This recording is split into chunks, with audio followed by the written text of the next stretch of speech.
programa Conjuntura é um oferecimento de Cooperativa Pindorama. Ninguém é forte sozinho. Conversamos a partir de agora aqui em Conjuntura com Gustavo Ferreira. Ele que é advogado, especialista em direito eleitoral, vai nos falar a respeito de mudanças que devem ocorrer na eleição do próximo ano. Então, Gustavo, obrigado pela presença. Por exemplo, como é que fica a questão da federação de partidos? Pois é, vamos lá, vamos por partes, né? Como diz Jet Stripador. O que é a federação de partidos? Porque é uma grande novidade, Flávio, na política brasileira, né? Ela já existe em Portugal e a gente importou esse instituto para cá. Ao invés de ter uma coligação, que é algo temporário, para uma eleição somente, e que vale, por exemplo, somente para Alagoas, a coligação firmada em Alagoas não valeria para Rio Grande do Sul ou para o Pará. Eu vou ter uma coligação com whey protein, tá? Turbinada. Ela vai valer para todo o território nacional pelo período de 4 anos. Então, durante 4 anos, aqueles partidos vão ter que estar juntos para tudo. A federação vai funcionar como se fosse um guarda-chuva para aqueles partidos, para que eles, em qualquer aliança que eles façam, para apoiar o candidato a presidente, isso vai valer para o estado de Alagoas, para o Mato Grosso do Sul, para o Espírito Santo, obrigatoriamente. E os votos recebidos pelos partidos da federação vão valer para a federação cumprir a cláusula de barreira, para a questão de distribuição de recursos do fundo partidário, do fundo especial, só que os partidos continuam existindo. Ao término desses 4 anos, eles podem ou não renovar a federação. Como é que fica a questão de, digamos, 5 partidos se uniram numa federação? Como fica a questão do número? Em princípio, a ideia é manter o número dos partidos, até porque eles vão continuar existindo. É diferente da fusão, né? Nós tivemos até uma fusão agora recente, né? PSL e o DEM, surgiu a União Brasil. Mudou o nome, mudou o número dos partidos, mudou tudo. No caso da federação, não. Os partidos continuariam com seus números, os votos seriam somados por isso eu fiz analogia com coligação, né? Para aquela federação e a federação obteria o resultado. Nessas mudanças que estão aí em andamento, o que é que muda, por exemplo, com relação ao quociente eleitoral? Excelente pergunta. Nós tivemos uma série de mudanças, na verdade, né, Flávio? Primeiro, a exigência de ter uma votação mínima para ser eleito. Né? Para o partido obter aquela vaga, não é nem para ser eleito. Né? Para o partido obter aquela vaga, o candidato que está naquele lugar do quociente eleitoral deve ter 10% da votação do quociente eleitoral. Né? Então, se o quociente eleitoral para deputado, vou dar um chute alto aqui, é de 190 mil, ele deveria ter 19 mil. Certo. Né? E aí a vaga ficaria para o partido. Aí depois mudou para que o partido que não alcançou o quociente eleitoral, aí o que é o quociente eleitoral, né? Quantidade de votos válidos, mínimo para poder eleger pelo menos um representante. O partido que não alcançou o quociente eleitoral, que até 2018 ficava fora da disputa, vai poder disputar o que a gente chama de sobras, que são as vagas não preenchidas inicialmente. E agora, mudou mais uma vez. Continuam os partidos que não alcançaram o quociente eleitoral, podendo participar da disputa das sobras, mas, aí vem o mais bem grande. O partido vai ter 80% do quociente eleitoral, tá? Então, assim, 190 mil, ele vai ter que ter, eu espero não estar errando a conta, viu? 152 mil, o pessoal de direito com matemática, pelo menos 152 mil votos e aquela vaga, né, vai para ele, se ele tiver essa votação de 152 mil votos, 80% do quociente eleitoral, e o candidato que está ali tiver pelo menos 20% do quociente, ou seja, 38 mil. Olha a combinação. O partido tem que ter pelo menos 80% do quociente e o candidato está ali ter pelo menos 20% da votação do quociente. Aí a vaga vai para o partido. Vai ser animado ano que vem. Outra coisa, como é que ficou essa questão das cotas para mulheres e para afrodescendentes? Bom, a cota para as mulheres, ela permanece igual, que é 30% mínimo. Na verdade, até pegando um gancho, Flávio, não é cota para mulheres. Eu gosto sempre de explicar isso, é cota por sexo. Eu sou das Antilhas, eu não uso o gênero, viu? Eu falo sexo. Então, assim, eu tenho que ter um máximo de 70% de mulheres, né? E o mínimo de 30% de homens. Ou o inverso. o mínimo de 30% de mulheres e o máximo de 70% de homens. Isso, então, não posso ter 100% de mulheres. Tá? Não posso. Né? Eu tenho um partido que é meio a meio, metade homem, metade mulheres. Excelente. Eu até brinco. A meta do legislador é chegar nesse nível, né? Da paridade na quantidade de candidaturas. Mas isso a gente está numa fase ainda, vamos dizer, construindo essa formação. E aí se fixou o teto de 70 e mínimo de 30, independente se mulheres têm 70, homens têm 30. Se homens têm 70, mulheres devem ter pelo menos 30. Tá? Isso não mudou. Certo. O que mudou, e aí é uma mudança interessante, é o voto dado às candidatas mulheres e aos candidatos negros para fins do fundo partidário, dinheiro para manutenção do partido, para fins do fundo eleitoral, dinheiro para a campanha, vai ser contado em dobro. Isso é muito importante. Não é que o voto dado a uma mulher vai valer 2. Não certo. É o voto dado a um negro vai valer 2. É o recurso. É o recurso que vai para o partido, é o recurso que vai para a federação do partido, seja para a sua manutenção, seja para uma nova campanha. Qual é a ideia? É criar um estímulo para lançar candidaturas femininas viáveis, candidaturas de afrodescendentes viáveis. Apesar que a regra, e aí ela não só é afrodescendentes, ela envolve também os pardos, né? os mestiços. Então, é uma regra que vai ter que ser mais bem trabalhada. Né? O que, se a gente for na regra ideal de mestiçagem, é a população brasileira em quase sua totalidade. Bom, a gente está numa época em que está sendo muito comum mudança de sexo. Vamos supor, tem o caso de homens que passam a ser mulher e de mulheres que passam a ser homem. Como é que fica para o efeito da legislação eleitoral? O que é que considera? Vamos lá. O STF deu o entendimento que a declaração para a mudança de sexo pode ser feita, né, diretamente em cartório, sem passar por uma comprovação científica, médica. Né? O que os tribunais por prevenção estão fazendo é que exigindo que haja uma demonstração de que realmente é uma adequação àquele sexo autodeclarado. Certo. Né? E é isso que os tribunais estão se orientando. De fato, aqui uma pequena crítica ao STF, ainda vejo que seria necessário a confirmação científica, o estudo, como era feito até então. Então, estudo clínico, acompanhamento médico. A UFAL tem um serviço aqui fantástico de atendimento aos transexuais. Então, após atendimento médico, psicológico, social, após todo esse trabalho, é dizer, olha, a pessoa vai fazer a sua transição, a mudança, né, do sexo masculino para o feminino ou do feminino para o masculino. E aí, então, se entrava com os pedidos para alteração da documentação. Ponto de vista meu, esse devia ser o procedimento a ser mantido. Né? O STF foi numa outra linha, basta a declaração em cartório que é suficiente. Foi além. Por isso, agora os tribunais estão tentando criar um meio termo aí dentro disso.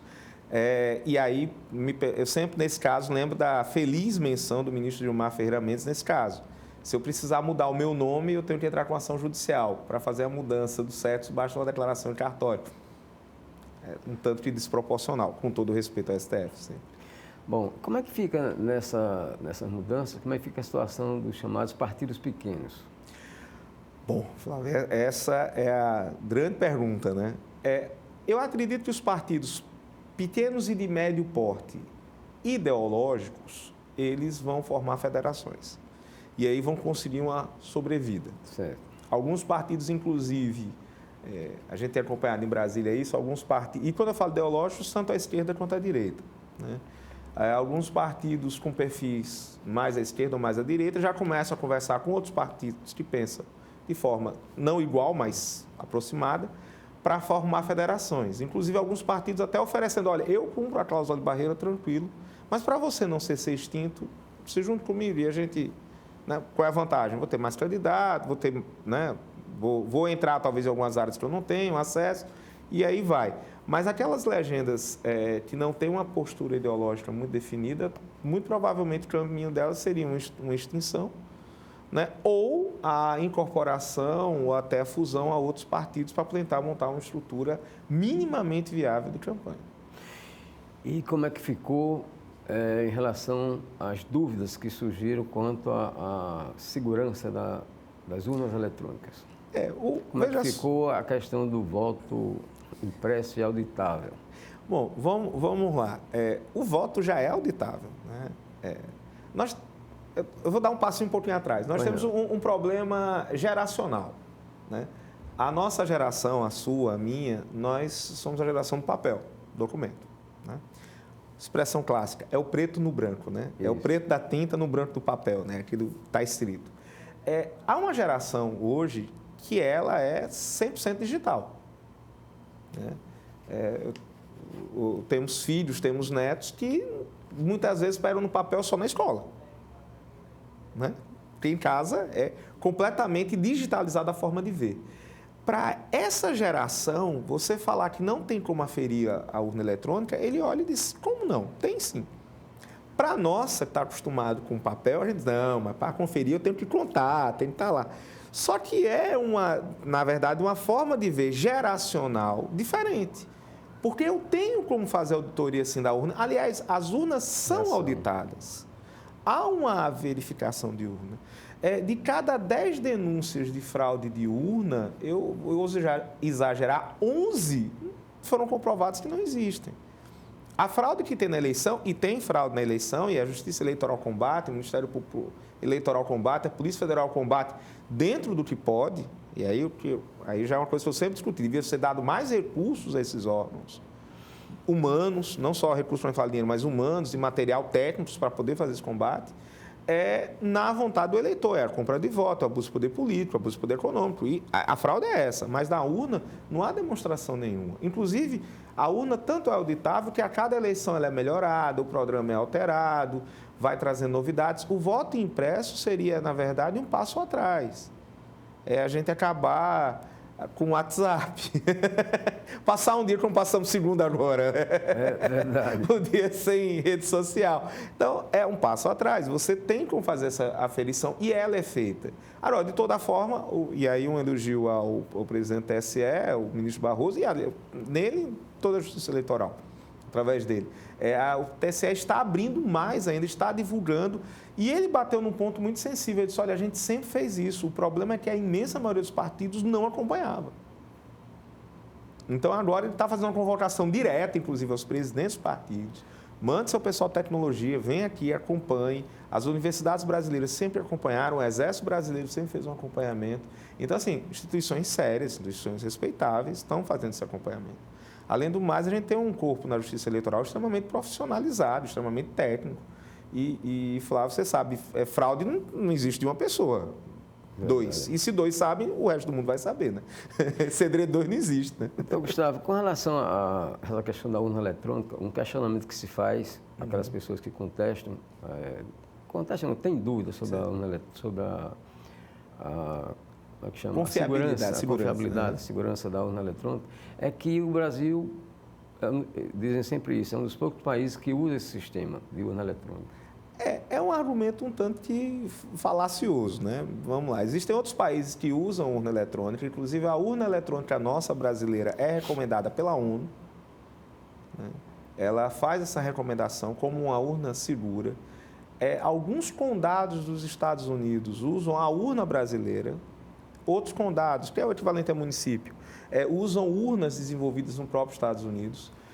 O que talvez você tenha um problema, e aí, vamos lá, é que quando você não tem casos tão gritantes de corrupção, de fraude em eleição, por exemplo, na Finlândia, não se imagina que a Finlândia vai gastar recursos em tornar uma urna eletrônica para ser mais segura.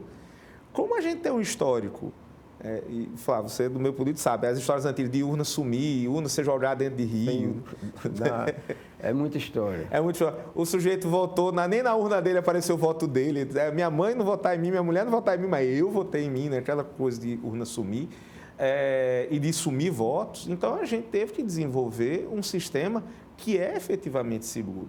Antes eu cometia a fraude comprando a vontade do eleitor, eu cometia a fraude na hora de colocar os votos, tentando trocar a cédula, eu cometi a fraude no transporte da urna e eu cometi a fraude na apuração. Quem defende apuração de votos nunca acompanhou a apuração de votos. É o diabo. O meu amigo, você lembra disso, era um negócio dos diabos. Pegavam os clubes aqui, a Fênix, o Iate Clube. Não, durava um mês. A apuração da eleição de vereador aqui em Maceió. Uma confusão, com briga, com gente sendo preso na hora. O cidadão ia no banheiro, você tinha que ir junto para ver se não estava levando voto. Aquilo era um inferno. Aí veio a urna eletrônica que dá o resultado pouquíssimo tempo depois. Deu problema aqui ou ali no município, ou problema de conexão. São mínimos. Se a gente comparar, por exemplo, a confusão que foi a eleição dos Estados Unidos, com o resultado da eleição presidencial, pegar as duas últimas do Brasil, poxa vida, é outra realidade. Melhor para a gente, né? Para encerrar, o que é que poderia ser feito mais, assim, de maneira mais efetiva para se combater as fake news, que são uma preocupação muito grande da Justiça Eleitoral? Veja, a Justiça Eleitoral e alguns órgãos de imprensa têm feito um trabalho muito bom de divulgação, de tentar conscientizar o eleitor. Mas, Flávio, resolver a fake news depende do eleitor. É verificar as informações que recebe. Tá? Mesmo as pessoas mais zelosas já passaram informação falsa. Né? Foram verificar, viram num canto, não estava certo, foi em outro, estava. Isso acontece, é normal. Só que o que acontece na maioria é que as pessoas não verificam. Principalmente se aquela notícia é favorável ao que eu penso. O candidato do X é bom, o candidato Y é ruim. Né? E se é isso que eu penso, eu não vou nem me dar o trabalho de ver se aquilo é verdade ou não. Conferir. Mas a conferência. Foi o grande caso de sucesso de combate a fake news no mundo. É citada até hoje a eleição do Emmanuel Macron, na França. E ele gastava parte da propaganda dele dizendo, confira as notícias. E desmentindo fake news. Então, o trabalho é esse, é de conferência. É parar, verificar, receber a notícia, ver a origem, ver a fonte. Cabe ao eleitor. O eleitor tem que assumir sua responsabilidade também nesse processo. Nosso muito obrigado, então, ao advogado Gustavo Ferreira, especialista em direito eleitoral, pela sua participação nesta edição de Conjuntura. E um agradecimento também a você, telespectador, por nos acompanhar.